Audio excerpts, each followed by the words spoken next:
The wild update is upon us, and with it, it brings 47 unique items that you can see in this chest here, and that means that we now have a bunch of new things to farm in the wild update. In today's video, I'll be showing you how to farm absolutely everything in this chest if it is renewable. Out of the 47 different items that have been added in 1.19, there are 7 different categories of items and 10 different unique farms that we can build in this update. So the first category of items is all of the mud bricks and related items, and those are basically just for building and decoration. And then you have the mangrove trees and all of the wood varieties that go along with them. There are also the 6 different unique chest boats that were added to the game, the 5 redstone related and deep dark related blocks that you can only find in the deep dark, and then there are 5 unique treasure items that are non-renewable that you can find in the ancient cities.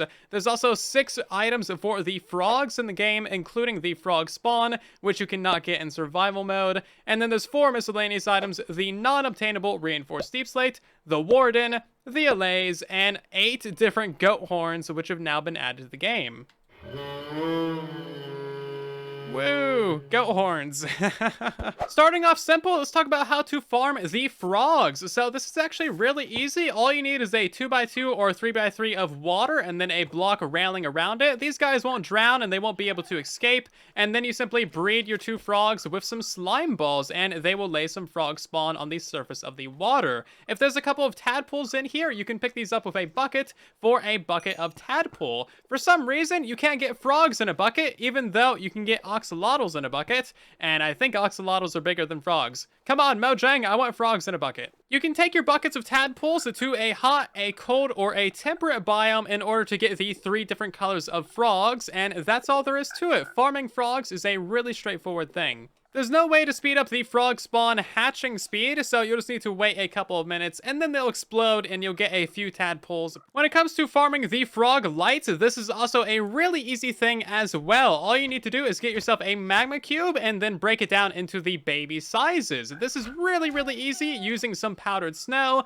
As you can see, the magma cube will sit in there, take a little bit of damage fairly quickly, and then it will split down into these smaller sizes. There goes the medium size. As you can see, we got a whole bunch in there. And then those guys split down into the baby sizes, and they all get eaten by the frogs. 1 baby magma cube will equal 1 type of froglight, and depending on the color of frog, you will get a different color of froglight. If you want a full tutorial for this, then you can check it out in the upper right. I already made a video on that. If you want to collect or just otherwise farm the different goat horns in the game, of which there are 8, and each one of these has its own unique sound associated with it, you're going to need to trick a goat with at least 1 horn on it into ramming itself into any type of wood from the overworld, 1 of these 4 ores, or some packed ice. It's not that easy to do. You have to just kind of bait it into doing that. So like make it run into you, dodge out of the way, and then it runs into one of these materials and it will drop its horn on the ground. I'm looking for a way to automate this, so stay tuned for a potential tutorial coming soon. And of course, what everyone wants to know is, how do you farm the warden? Because you can actually farm the warden, and it's like surprisingly easy. I already made a tutorial short for that. You can see a really short version of it here on YouTube, or a longer version of it over on TikTok. It's only a couple of minutes. They're super easy to set up, but of course they are very deadly.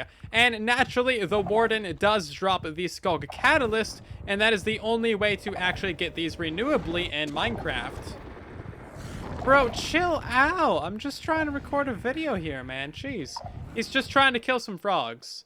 He just hates frogs, apparently. Jeez. Throwing a whole fit. Mud is a new material that was added to Minecraft in this update, and how you get it is by clicking on a piece of dirt with a water bottle, and then you get a block of mud. This is actually a super easy thing to automate, as I've shown right here. You can simply hold down your click button, and you get yourself a bunch of mud really easily, and you can send this into a cube maker. Now, you can even automate this further by using a water bottle filler, which I also have a tutorial on, and you can even turn this into a clay farm as well, which I'll talk about in a second. Just a quick 30-second tutorial for the mud farm. Get yourself 2 blocks right here, a lever and a repeater. This needs to be going into a dispenser facing forwards. You want an observer facing that dispenser, 2 blocks right here, a piece of redstone dust, piston facing to the side, and then get yourself a comparator right here going into a block and a redstone torch. That is a safety shutoff for when you run out of bottles, because you're gonna run out of bottles. Get yourself some bottle storage right here with a couple of hoppers and a couple of double chests, and then we need to install an item filter underneath this dispenser right here to take out the empty bottles. So all we're gonna do is place in ourselves a double chest right here, hopper facing downwards, and then a couple of temporary blocks, hopper facing to the side. Then you want yourself a comparator right here, a block up, a piece of glass right here, dig out a couple more blocks, a couple of blocks right there, 3 pieces of redstone dust on those, remove some of these blocks, and then a block right there, and a redstone torch. And then all you do is fill up this top hopper right here with 1 bottle and 4 filler items, and that is going to suck all the empty bottles out of this system right here. So go ahead and fill up these double chests with a whole bunch of bottles of water. And that's all there is to it. You can now just hold down your right click or your place button. That will convert all of your dirt into mud automatically for you. And once this is done pushing all the way out, we can install a little bit of a cube maker. So this is as far out as the blocks can be pushed. So now we're going to install a redstone torch over here at the end, a solid block, and 1 more going up, 2 pieces of redstone dust, and then just install an entire line of pistons going along this whole section of mud until you reach to right here. Put a solid block right there, redstone dust above all of that, and then we're going to put that mud back there to power all of that. And now you can place in a significant amount of mud. That'll make a nice giant 12 by 12 platform for you, and that's all there is to a very simple mud farm. If you want an industrial grade mud farm, let me know in a comment down below and I might make a tutorial on it. Because mud was added to the game, it also comes with a new feature where the water can be drained out of it and it will turn into clay. So if you give this a little bit of time, all of these will turn into the standard clay blocks. So clay is now a renewable resource. Now you can actually combine your mud farm with your clay farm just by putting some dripstone underneath all of your mud blocks, as I've shown over here. So you can convert dirt directly into clay using 1 farm, which is honestly pretty cool. Allays were also added in 1.19, and they are one of the only non-renewable mobs in Minecraft. You cannot breed them, you cannot farm them, you can't do anything to get more of them besides exploring the world, capturing them, and bringing them back with you. So I have a couple of tips and tricks on how to get a lot more of these guys in your world. Using the website chunkbase.com, you can put in your world seed and put in your platform, and that will show you everywhere in your world that there is a pillager outpost. Now, rarely a pillager outpost will contain a small little cage, and that will have some allays in it. You can also use this finder to find woodland mansions, and inside the woodland mansions, there are typically 5 allays. So finding the pillager outpost will probably be your best bet because there are so many more outposts than there are mansions. However, mansions is gonna be the best place to get a lot of them at one time. Mojang added a super duper useful mob to Minecraft in the wild update, but it's nearly impossible to get in large quantities, and you kind of need it in large quantities for it to have its full potential, which is a little bit silly. We really need a better way of getting lots of these guys. The only place you can find the allays in the woodland mansions is in these prison rooms, and not every mansion has one of these. If you are lucky enough to find one, it's likely going to be on the first floor, and then you're going to get 5 to 8 different allays. As you can see, there are several of them per cell. I just teleported to 4 different mansions and 10 different pillager outposts. Only one of the outposts had a allay, and this is the first mansion that has any allays either. So these things are actually going to be very, very rare. Chunkbase is definitely going to be your friend. Just like these guys. These guys will be your friends all day. Of course, allays are a beautiful mob because they can pick up and sort basically any non-stackable item in the game, including potions and whatnot. However, there have been some mechanic changes since my original tutorial, so I'll have a new allay item sorter out sometime soon. The mangrove trees come with a pretty interesting mechanic, and that is that you can farm the mangrove propagules, the saplings, on their own with their own little farm. And these things make for some good little decoration. Put a string above them and they will grow into a full tree. And how you can farm them is actually really easy. All you gotta do is bone meal the mangrove leaves. That will give you a little sprout on the underside of it. And then you bone meal that a couple of times and that'll grow into a full sprout. And then you can harvest that and it pops off as an item. Sometimes they look like they're red, but I think that's just a visual bug. Typically they are green. So I designed a super simple little farm for it. As you can see here, we are bone mealing the top leaf, and then we are triple bone mealing the actual propagule, harvesting it with a piston, and we get a whole bunch of propagules really quickly. If you want to build this micro propagule farm, let's drop into it. You're going to need a 3 wide by 5 long area, and this is going to go 2 blocks below the ground. You want a solid block right here, a solid block there, a solid block there, and a solid block right there. We're going to place in ourselves a repeater and a lever, and then we want ourselves our main harvesting piston right there. Go ahead and put in a piece of redstone dust, a repeater on 2 ticks right here, redstone torch, and then a block there and a block there. That should start clocking. And now we're going to put a sticky piston right here and an observer facing that sticky piston,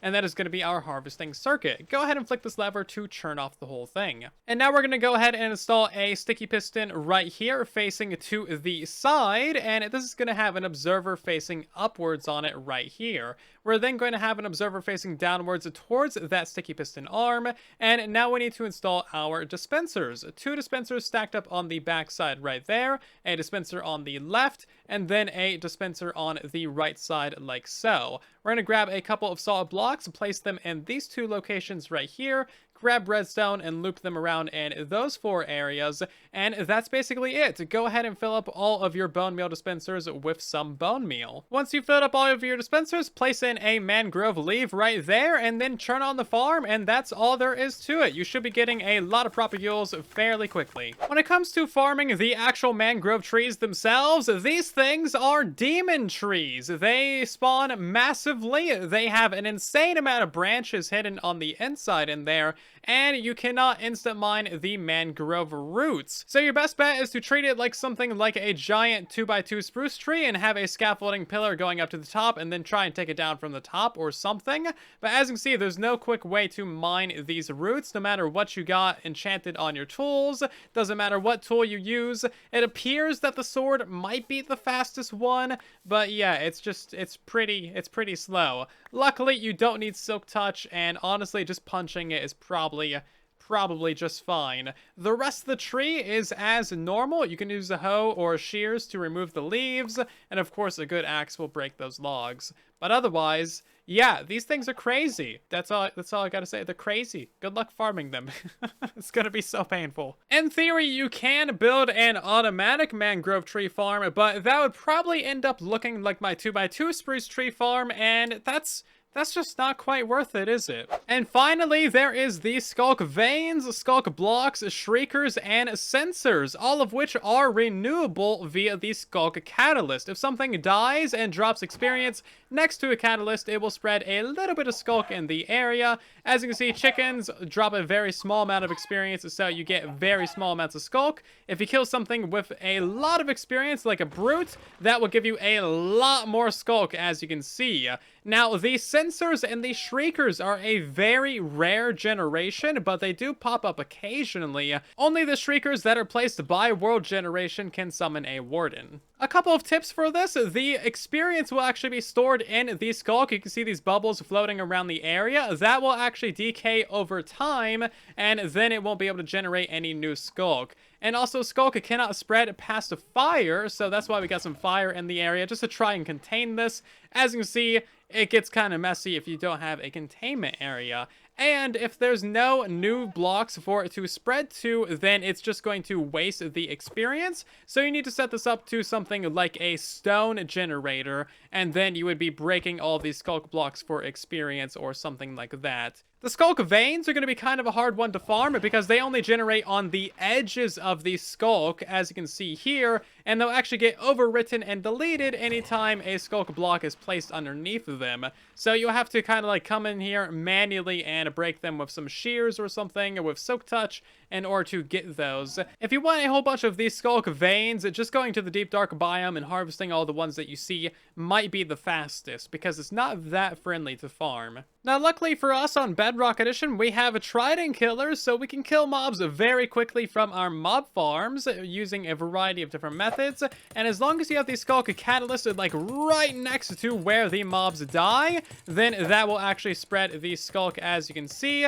Well, yeah, there it goes. So it's kind of finicky, and it's not really like that user-friendly, but as you can see, it does work. We can also use fall damage for the Skulk farming as well, although it's not too often that we get to use fall damage farms on Bedrock Edition. And if the mob dies on magma blocks, then that also counts towards the Skulk Catalyst as well. Basically, no matter how they die, they're going to spread Skulk. Now, you need to watch out for the Skulk veins, because they will just straight up cover everything, so that's why it's good to plaster everything in some buttons in order to prevent that Skulk growth. Because Skulk veins still require experience to generate, so if you're generating Skulk veins, then you are wasting experience, basically. That's basically everything you can farm in the 1.19 Wild update. Let me know which big tutorials you want me to work on soon. I want to do tutorials for all of the things behind me here, so let me know what you want to see first and I'll get working on that. Otherwise, if you want to catch all the future tutorials and other Wild update information, then make sure to subscribe to the channel for future videos, and thank you so much for watching. I'll see you guys down in the comment section in the next one, and then there was silence.